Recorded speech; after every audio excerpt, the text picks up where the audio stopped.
Globo não vem apresentar Clássicos para crianças.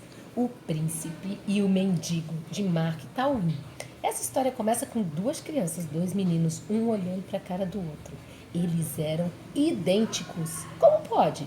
Só que um era um príncipe e o outro era um mendigo. Mas como será que eles pararam naquela situação, cara a cara, no espelho, um olhando para o outro?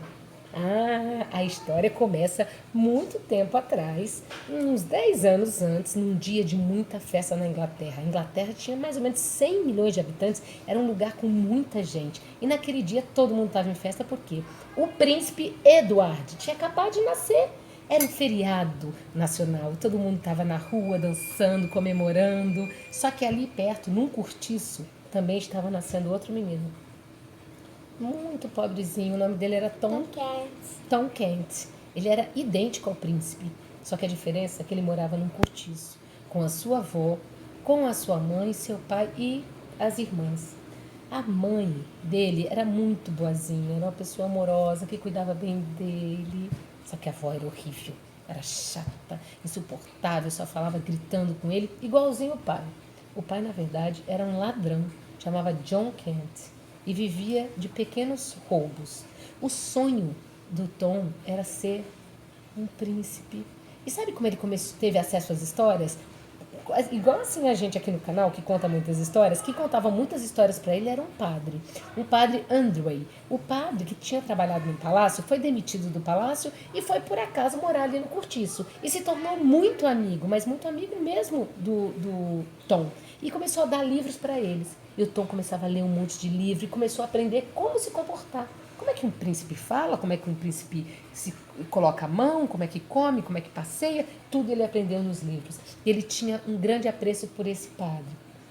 Um belo dia, ele acordou, teve um sonho lindo, que ele era um príncipe, estava no castelo, e aí ele estava com muita fome. E aí ele saiu andando pela rua. Foi andando, até que ele estava com tanta fome que ele se perdeu. Quando ele se perdeu, olhou para umas ruas desconhecidas que só tinha palacetes, só tinham casarões, e ele se deu conta que ele estava diante do palácio. E lá longe ele viu um menino muito bonitinho, pequenininho, assim como ele, muito parecido, né? E ele falou, eu tenho certeza que aquele menino é o príncipe. E ele ficou segurando assim, ó, na grade, olhando, tentando falar com o príncipe, até que de repente ele leva um bofetão. Um guarda que estava ali... Não precisa ensinar isso não. Ok, essa parte eu não preciso fazer. Um guarda que estava tomando conta do palácio achou que ele estava muito ousado querendo falar com o príncipe. Deu um safanão nele e foi parar longe. Lá de longe, o príncipe estava observando tudo aquilo. E falou pro guarda, não faça isso com esse pobre rapaz, deixa ele entrar aqui no palácio e falar comigo. Aí, os dois meninos se encantam um pela vida do outro. Na verdade, o príncipe fica encantado que o Tom pode brincar de lama, de correr na rua, de não ter hora para voltar, de fazer o que quiser. Porque a vida dele era completamente ao contrário, né? E o Tom, ao mesmo tempo, fica encantado com o príncipe. Com aquelas roupas de seda, aquelas pedras preciosas, aquelas comidas maravilhosas. Todo mundo fazendo tudo para ele. E aí começa o livro exatamente um cara a cara com o outro. E eles falam, eu trocaria minha vida inteira pela sua. Então, que tal a gente trocar?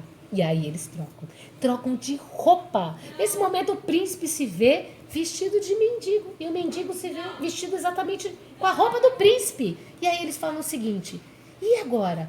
Se a gente fosse lá pra fora, se a gente vivesse assim, aí o que eles resolvem fazer? Eles resolvem ir lá ver o palácio, lá fora. E foram lá pra fora no palácio.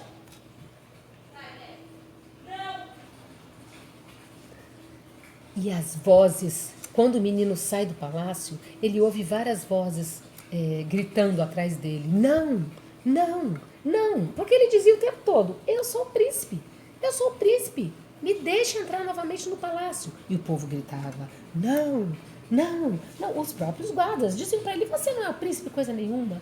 E nisso ele foi jogado fora do palácio e se perde. E foi parar lá no bairro, que ele tinha decorado o nome do bairro que o Tom morava.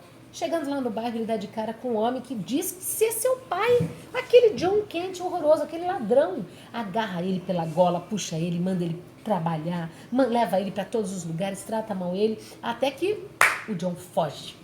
Ele foge daquele pai horroroso e quer se livrar de qualquer maneira daquele homem bêbado que quer maltratá-lo. Já no palácio, o Tom, que está lá, está esperando o Eduardo. Porque o Eduardo fala assim, só um minutinho. Ele passa, pega um objeto que ninguém vê o que é e some. Vai lá fora ver aquele guarda, para ver se o guarda iria fazer a mesma coisa com ele. E o Tom fica sozinho no palácio. E todo mundo começa a achar que o príncipe está louco.